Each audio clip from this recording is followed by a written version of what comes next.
আসসালামু আলাইকুম। আ আশা করি সবাই ভালো আছেন। আজকে আমরা Microsoft Excel এর কন্ডিশনাল সংক্রান্ত কিছু অ্যাডভান্সড জিনিস নিয়ে আরকি কথা বলবো বা আপনাদেরকে দেখাবো। তো আসলে আমরা যেটা জানি conditional means if, if always আসে কন্ডিশনের সাথে। তো Microsoft Excel এও আপনি কাজ করতে গেলে কন্ডিশন যখন চিন্তা করবেন তখন ইফটা ম্যান্ডেটরি। যাই হোক, আমরা একটা সিনারি চিন্তা করি। একটা কোম্পানিতে ডেটা অ্যানালাইসিস করে একটা কোম্পানি। সেখানে চাকরির জন্য ইন্টারভিউ দিয়েছে ১৩ জন। তো তাদের মার্কিংটা করা হয়েছে Microsoft Excel এ, SQL এ, Python এ, Power BI তে। ১০ এর মধ্যে আউট অফ 10 তারা কত মার্কিং পেয়েছে? আমরা এখানে লিখে দিই। আউট অফ 10, ওকে। আর আমরা এখানে একটু বলেও দিয়েছি ৫ মার্ক হচ্ছে ৬। তো আমরা আজকে ৪ টা অবস্থা দেখব। Excel এ পাস করছে, তাইলে এখানে লেখা থাকবে এলিজিবল। ১ম এ দেখব এটা। যারা এক্সেল এ পাস করে না তাদের লেখা উঠবে নট এলিজিবল। আবার আরেকটা জিনিস দেখবো, আরেকটা কন্ডিশন দেখবো যে এক্সেল ও পাস করছে, এসকিউএল এ পাস করছে। তাহলে তখন এলিজিবল, নট এলিজিবল লিখবো। আরেকটা কন্ডিশন দেখবো, হয়তো এক্সেল এ পাস করছে, নয়তো এসকিউএল এ পাস করছে। তাদের এখানেও লেখা উঠবে এলিজিবল, নট এলিজিবল। আবার আরেকটা অবস্থা দেখবো যে এক্সেল, এসকিউএল ২ টাতেই পাস করছে, করতে হবে। ক করছে কারা? এবং পাইথন, পাওয়ার বিআই ২ টার যেকোনো একটাই পাস করছে। এই কন্ডিশন গুলো, এই ৪ টা কন্ডিশন আজকে আমরা এখানে মোটামুটি দেখার চেষ্টা করব। ১ম টাতে যাই। কি করতে হবে আমাদের? ইজ ইকুয়াল টু নিলাম, ইফ নিলাম।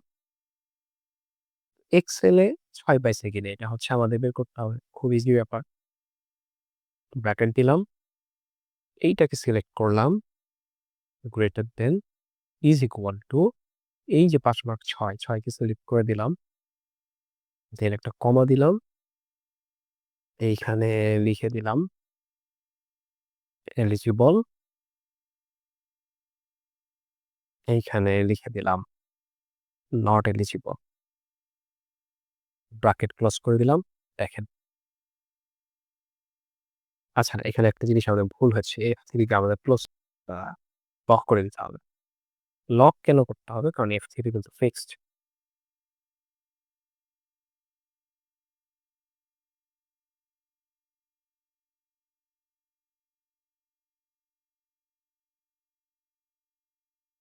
তো এবার আমরা এটা ধরে টার্মস যদি দিই দেখি।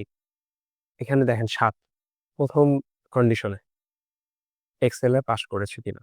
৭ eligible, ৪ not eligible, ৭ eligible, ৮ eligible, ৪ not eligible. এখানে কন্ডিশনটা আমরা দেখলাম। সো খুবই ইজি কন্ডিশন এটা। সবাই বুঝতে পারার কথা। ৩য় কন্ডিশনে আমরা যাই। এক্সেল ও পাস করবে, এসকিউএল ও পাস করবে। ইজ ইকুয়াল দিলাম, ইফ দিলাম, ব্র্যাকেট দিলাম। লজিক্যাল টেস্টটা কি আমাদের? লজিক্যাল টেস্ট যেটা হচ্ছে আমরা তার আগে একটা এন্ড দিব, এন্ড। কারণ আমাদের ২ টাতে পাস করতে হবে।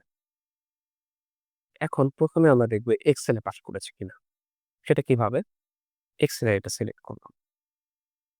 Greater than is equal to 6, এটাকে কি করে দেব? লক করে দিব।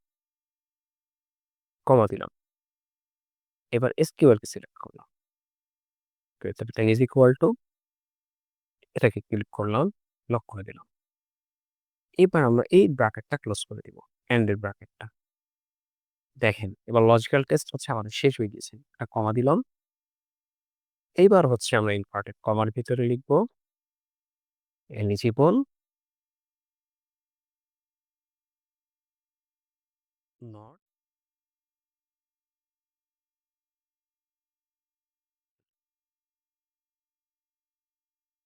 তাহলে এখানে কি আমার এসকিউএল ও পাস করতে হবে, এক্সেল ও পাস করতে হবে। ২ টার একটাতে পাসটা করলে কিন্তু আমি নট এলিজিবল হয়ে যাব। তো এখানে পেয়েছি ৭, এখানে পেয়েছি ৫, নট এলিজিবল। আমরা এটাকে টেনে দিই। দেখি এলিজিবল কে আছে? এখানে এলিজিবল। এখানে পেয়েছে ৮, এখানে পেয়েছে ৬ এলিজিবল। এখানে ৭ আর এলিজিবল। এখানে ৯, এখানে ৬ এলিজিবল। বাট অন্যগুলাতে কি হয়েছে? একটাতে ৬, একটাতে ৪। এটা একটাতে ৫, একটাতে ৪ হবে না। ২ টাতেই পাস করতে হবে। তাহলে হচ্ছে এলিজিবল এই কন্ডিশনে। এই জিনিসটাও তো সবাই বুঝতে পেরেছেন আশা করি। হ্যাঁ, এর পরেরটায় যাই আমরা। হয়তো এক্সেল এ পাস করতে হবে অথবা এসকিউএল এ পাস করতে হবে। কি কন্ডিশন এটা? ইজ ইকুয়াল টু দিলাম, ইফ দিলাম, ব্র্যাকেট দিলাম, আমরা অর নিব অর। কেন অর নিব? যে ইদার আমাদের এক্সেল এ পাস করতে হবে or এসকিউএল এ। ২ টার যেকোনো একটাতে পাস করলে সে এলিজিবল হয়ে যাবে। এবার হচ্ছে আমাদের কি? আমরা অর নিলাম। নেওয়ার পরে আমরা এইখানে এটাকে ক্লিক করলাম। Greater than is equal to 6 lock করে দিলাম। এটা নিলাম। Greater than is equal to 6 lock করে দিলাম। ব্র্যাকেট দিয়ে দিলাম। দেন হচ্ছে আমরা এখানে লিখে দিব কি? এলিজিবল, কমা, ইনভার্টেড কমার মধ্যে নট এলিজিবল, ব্র্যাকেট। ওকে। এবার দেখি যারা এই দেখেন এই ২ টার মধ্যে এক্সেল এ পাস করছে। So eligible. এই ২ টার মধ্যে এসকিউএল এ পাস করছে। So eligible. এই ২ টার মধ্যে এক্সেল এ পাস করছে। এলিজিবল। এই ২ টার মধ্যে ২ টাতেই পাস করছে। সো এলিজিবল তো মাস্ট বি। দেখেন এখানে ৪, ৫ ২ টার একটাতেও পাস করে নাই। এজন্য নট এলিজিবল। এখানে ২ টার ২ টাতেই পাস করছে এলিজিবল। এখানে ২ টা একটাতেও পাস করে নাই। এজন্য নট এলিজিবল।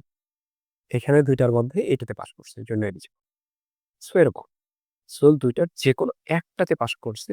সো তাকে আমরা কি এলিজিবল কাউন্ট করতে পারছি। এবার আসি একটু টাফ একটা ইকুয়েশন আমরা পরেরটা চুজ করেছি। সেটা কি? ইজ ইকুয়াল টু নিলাম। দেখেন এক্সেল, আচ্ছা, সরি,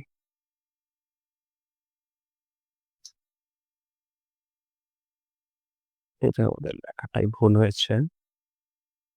ভুলটা কোথায় হয়েছে? এক্সেল এবং এসকিউএল এ পাস করবে উইথ পাইথন ও পাওয়ার বিআই যেকোনো একটাতে পাস করলেই হচ্ছে। তাইলে এক্সেল এবং এসকিউএল এ পাস করতেই হবে। সাথে পাইথন অথবা পাওয়ার বিআই এর যেকোনো একটাতে পাস করলেই হবে। তো এটা আমরা কি লিখব? Is equal if, is equal to if. If এর পরে আমরা হচ্ছে একটা অর নিয়ে নিব। অর না, সরি, আমরা একটা এন্ড নিয়ে নিব। আমরা ব্র্যাকেটে আটকিয়ে দিয়ে এবার হচ্ছে আমরা এক্সেলকে প্রথমে কাউন্ট করি। নিয়ে আসি গ্রেটার দ্যান 6, এটাকে আমরা লক করে দিই। এটা তো মাস্ট পাস করতে হবে। কমা দিলাম। লজিক্যাল 2, 2 তে কি হবে? এসকিউএল দিলাম।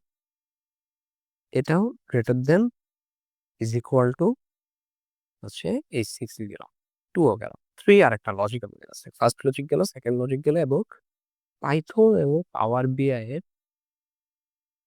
মধ্যে যেকোনো একটাতে পাস করতে হবে। তো এখানে আমরা অর লিখব। অর লিখে এটাকে আমরা ব্র্যাকেট করে দিব। ব্র্যাকেট করে দিলে এবার কি করব? Python greater than is equal to 6, এটাকে লক করে দিলাম। তারপরে দেখেন পাওয়ার বিআই greater than is equal to 6, lock করে দিলাম। এবার অর একটা ক্লোজ দিয়ে দিলাম। দিয়ে এবার আমরা এন্ড এর ব্র্যাকেটটা ক্লোজ দিয়ে দিলাম। আমি আপনাদেরকে বিষয়টা বোঝাচ্ছি। উপরে দেখেন, এবার আমরা কমা দিলাম। কমা দিয়ে এবার হচ্ছে আমরা ইনভার্টেড কমার ভিতরে এলিজিবল আরেকটা ইনভার্টেড কমার ভিতরে নট এলিজিবল ক্লোজ কমা। প্রথম কথা এন্ড হচ্ছে এটা ইন্টার করি।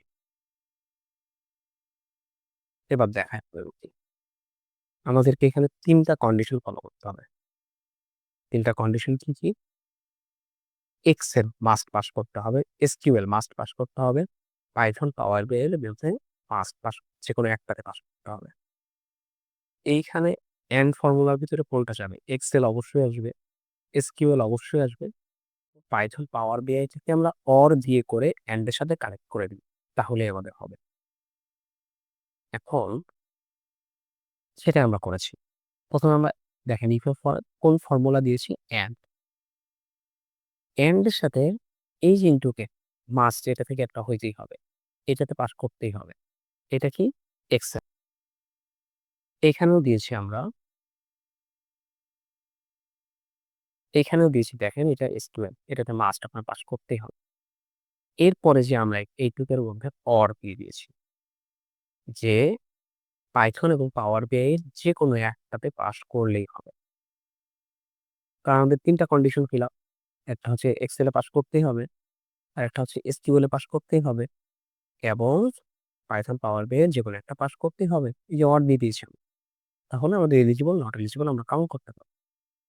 দেখেন। তাহলে এবার আমরা এখানে দেখি কি হচ্ছে। এক্সেল এ পাস করেছে কিন্তু এসকিউএল এ পাস করে নাই। পাইথন, পাওয়ার বিআই ২ টাতেই পাস করেছে। এসকিউএল এ পাস করে নাই। সেজন্য তাকে নট এলিজিবল দেখাচ্ছে। এই দেখেন এখানে এক্সেল এ পাস করে নাই। এক্সেল এ মাস্ট পাস করতে হবে। এসকিউএল, পাইথন, পাওয়ার বিআই ৩ টাতেই পাস করেছে। কিন্তু এই ২ টার যেকোনো একটাতে করলেই হতো। কিন্তু এক্সেল এ পাস করতেই হবে। নট এলিজিবল দেখাচ্ছে। এবার এই এলিজিবলটা আমরা একটু চেক করি। এক্সেল এ পাস করেছে। এসকিউএল এ পাস করেছে।